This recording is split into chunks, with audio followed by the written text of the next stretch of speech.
بسم اللہ الرحمن الرحیم۔ آج کی ہماری گفتگو کا موضوع ہے علامہ اقبال کا پیغام نوجوانوں کے نام عصر حاضر کے تناظر میں۔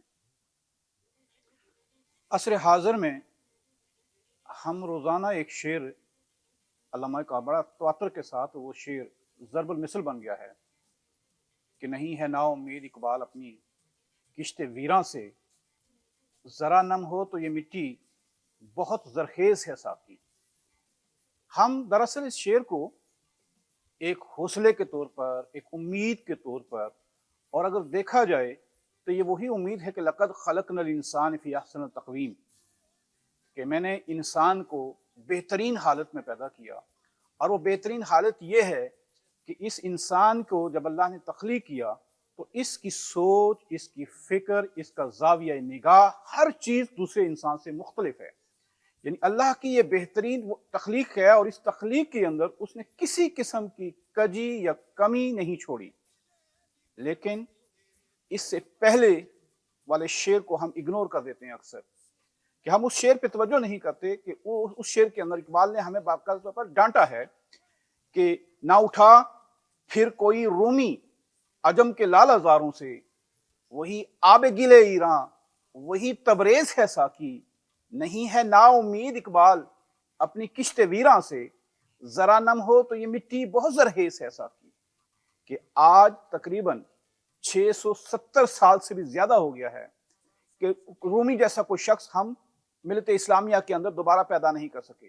ہمارے درمیان اس وقت بڑے بڑے ادارے موجود ہیں، بڑی بڑی یونیورسٹیاں موجود ہیں، بڑے بڑے کالجز موجود ہیں، بڑے بڑے اسکالرز موجود ہیں، ہر طرح کی لائبریریز آ گئی ہیں، ہر طرح کی لیبارٹریز آ رہی ہیں۔ حالانکہ وہی ایران بھی وہی ہے، تبریز بھی وہی ہے، سب کچھ ہے، لیکن ہمارے ہاں رومی پیدا نہیں ہوا۔ اس کی وجہ یہ ہے کہ شاید کوئی شاہ شمس نہیں ہے، شاہ شمس تبریز نہیں ہے۔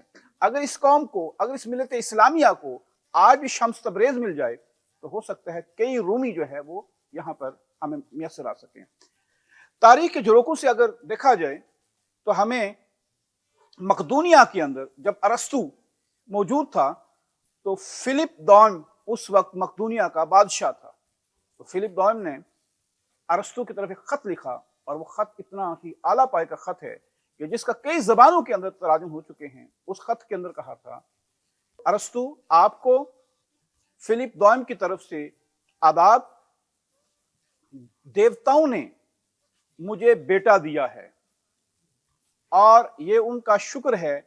اس لیے شکر نہیں ہے کہ انہوں نے مجھے بیٹا دیا ہے، بلکہ شکر اس لیے ہے کہ اس وقت آپ جیسا استاد موجود ہے جو اس کی تعلیم و تربیت کرے گا، اور اس کی تعلیم و تربیت کے بعد اس کو اس قابل بنائے گا کہ یہ ایک بہترین انسان ثابت ہو۔ ارسطو نے اس کی اس گزارش کو بالکل قبول کیا، اور قدر اعظم کی اس نے تعلیم و تربیت کی، اور اس کے مختلف قسم کے جتنے بھی تھے امور سلطنت تھے وہ سمجھائے۔ ایک روز ارسطو کلاس کے اندر کہہ رہا ہے کہ اگر آپ کو اپنی سلطنت کے اندر کسی ایسی قسم کی بغاوت ہو جائے تو آپ کیا کریں گے؟ تو ہر ایک نوجوان نے یہ کہا کہ میں اس کے مطابق جو اس کے میرے وزراء ہوں گے میں ان سے رابطہ کروں گا۔ بعض نے کہا کہ بعض ایسے لوگ ہوں گے جو میری ان سے بزرگ ہوں گے، ان سے مشورہ لوں گا۔ بعض نے کہا میں اپنے مصاحبین سے مشورہ لوں گا۔